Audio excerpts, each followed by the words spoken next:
Hello again, everybody. It's Chris Clark with discgolf.law. I wanted to come on here and talk about something that's been a controversial subject. It's come up a few times recently, and that is the issue of athletes that were assigned the gender of male when they were born, but are now competing in FPO, which, as most of you know, is a gender-protected division in professional disc golf. A lot of people are asking us, is this legal? How can this be legal for this to happen? Well, the short answer is it is legal.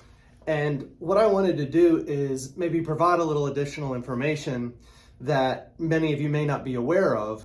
I'm not aware of any legal claims that could arise from this situation, but it's becoming such a controversial topic that I thought I could share some information with you that will hopefully contribute in a positive way to this discussion.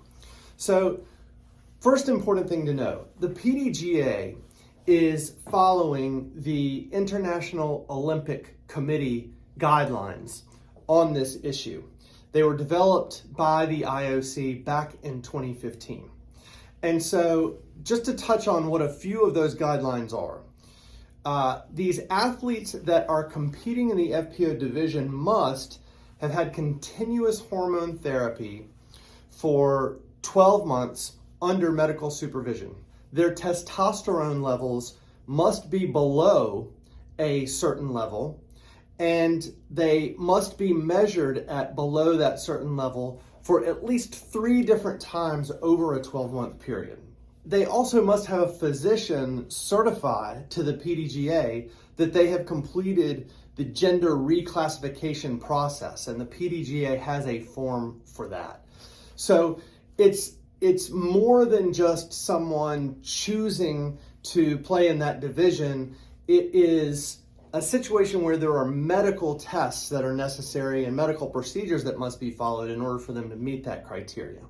Now, an interesting note, the IOC developed these guidelines back in 2015, and the PDGA is following those guidelines now.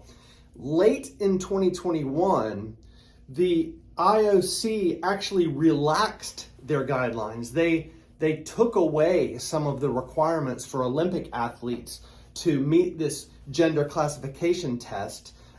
They removed the requirement that athletes undergo hormone level testing, and they stated that the reason they did that is they feel that it's medically unnecessary.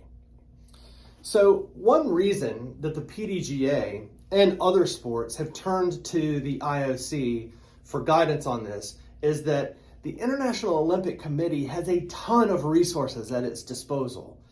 It has invested a lot of time and money and relied on the expertise of international medical experts to perform detailed research and analysis into what is an extremely complicated and nuanced issue.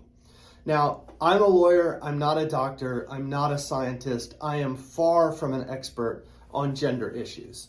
But when I find myself out of my depth on a particular issue, I think it's useful to seek the advice of experts. And that's what the PDGA has done here by relying on the extensive work done by the IOC. One thing I know for sure, and this goes for anyone on any side of this issue, regardless of what your position may be. Personally attacking each other, whether you're a fan or whether you're a player or it's the PDGA or whoever you are, is not productive.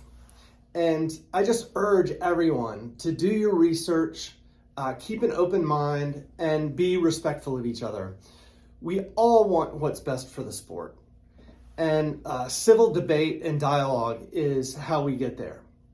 So what did I get wrong in this video?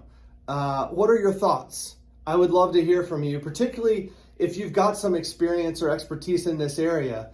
You know, your voice is needed. So please comment or shoot us an email at info@discgolf.law.